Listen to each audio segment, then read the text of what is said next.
Welcome to my channel explore with Anu. नमस्कार, जय जगन्नाथ सांग माने। आज आम अटा काकेरा पिठा बनैया जाऊे। एटी मु अटा काकेरा पिठा बनैया एटी मु गोटे बड़ बाउल रे किछि अटा नहीं जाइछि। नड़िया को एहीपरि भाबरे मु कोरी रखी देइछि।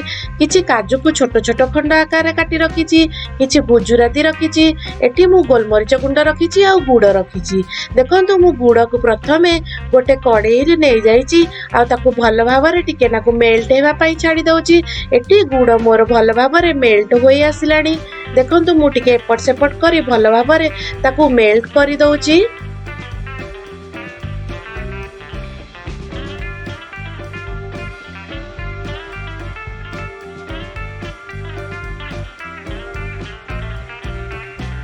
गुड़ आमर भल भाव फिटी जावाई किछि समय एहीपरि भाव आमे ताकू मिसई नहीं जिबा। एठी गुड़ मोर भल भाव पूरा फिटी हो जाए गलानी। एबे मु आगुरु जो कोरी रखिथिली नड़िया ताकू पकाई दउची। देखंतु मु नड़िया को एबे पकाई देबी आ भल भाव याकू मिसाई दउची।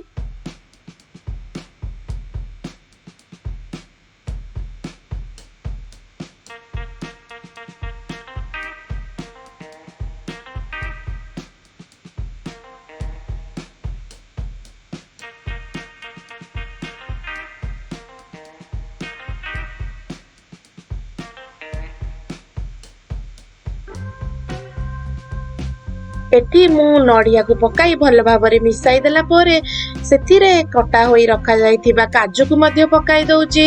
एठी मु काजू को पकाई देली। एबे काजू को पकाइला पोरे आउ किछि समय भल भाव मु याकू मिसाई नै जाइची।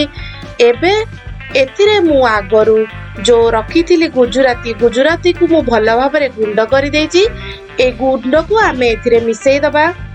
गुजराती टिके पकेले आर बास्ना बहुत भल आसी थाए। सेतिपाई मु किछि गुजराती गुंड नै जाइछि। मु किछि समय भल भाव मिसाई नै जाइछि। किछि समय भल भाव एहीपरि भाव मिसाइबा परे आगरू रखिथिबा गोलमरिच गुंड पकाई मु भल भाव मिसाई देबी। देखंतु एठी मु किछि गोलमरिच गुंड ऐड करि देइछि एवं एहाकू किछि समय भल भाव मु भाजी नै जिबी। एही नड़ियार पुरटी प्रस्तुत करिया पई आमे तो सबु जिनस पकाई सारिचे। तेणु आमे एहाकू 5 रु 7 मिनिट पर्यंत एहीपरि एपट सेपट करी भल भाव मिसई दबा। एबे मोर नड़ियारी पुरटी पूरा भल भाव प्रस्तुत हो जाइछि। एहाकू आमे ठंडा हेबा पई छाड़ी दबा।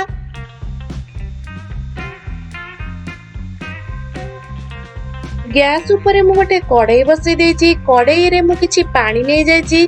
एठी एक्चुअली मु जेतिकी अटा नैछि तार डबल पानी नै जाइछि। पानी को मु किछि समय फुटिया पई छाड़ी देबी।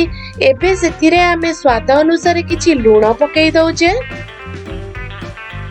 आउ आमे अटार जो जंतनीटी प्रस्तुत करिबा सेई जंतनी पई मु किछि एठी चीनी नै जाइछि। चीनी को पकेई दउछि एवं पानी को मु भल भाव फुटिबा पई किछि समय छाड़ी देबी।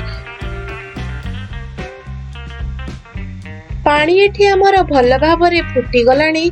देखंतु पानी एमिति फुटिबा दरकार निहाती, नहले जंतनीटी भल भाव होई न थाए।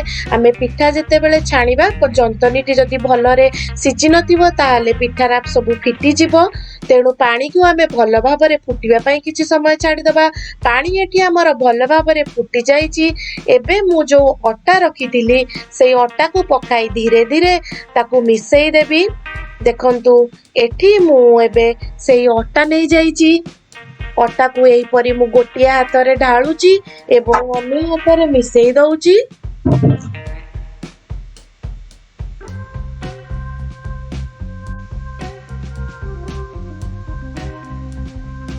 एहीपरि भल भाव मु किछि समय एपट सेपट करी मिसैया परे जंतनीटी एठी मोर भल भाव प्रस्तुत हो जाइछि। देखंतु मु एमिति एहीपरि 2 रु 3 मिनिट पर्यंत एपट सेपट करी भल भाव मिसई दउची। एटी मोर जंतनीटी प्रस्तुत हो जाइतिला। एबे मु जंतनी को गोटे थाली को बाहर करि देइछि एवं ताकू भल भाव मु चकटी नै जाउछि। चालंतु आमे एबे पिठा गुडी को गड़ी नै जिबा। ଦେଖନ୍ତୁ ଏଠି ମୁଁ ନଡ଼ିଆର ପୁରକୁ ଏହିପରି ଭାବରେ ମୁଁ ଯନ୍ତନୀ ଭିତରେ ଦେଇ ଏହିପରି ଭାବରେ ପିଠା ଗୁଡ଼ିକ ଗଢ଼ି ନେଇଯାଉଛି। ୟା ଭିତରେ ମୁଁ ଗ୍ୟାସ୍ ଉପରେ ଗୋଟେ କଡ଼ାଇ ନେଇଯାଇଛି। କଡ଼େଇରେ କିଛି ମୁଁ ରିଫାଇନ୍ ତେଲ ନେଇଯାଇଛି।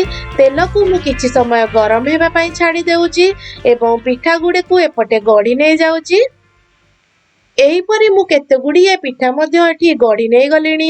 ଏବେ ସେଇ ପିଠା ଗୁଡ଼ିକୁ ଆମେ ତେଲ ଗରମ ହେବା ପରେ ଛାଣି ନେଇଯିବା। ଦେଖନ୍ତୁ ଏଠି ତେଲ ମୋର ଗରମ ହୋଇଗଲାଣି। ଏବେ ମୁଁ ସେଇ ପିଠା ଗୁଡ଼ିକୁ ତେଲରେ ଭଲ ଭାବରେ ଗୋଲ୍ଡେନ୍ ବ୍ରାଉନ୍ ହେବା ପର୍ଯ୍ୟନ୍ତ ଛାଣି ନେଇଯିବି। ସାଙ୍ଗମାନେ ଏଠି ମୋର କାକରା ପିଠା ପ୍ରସ୍ତୁତ ହୋଇଯାଇଛି।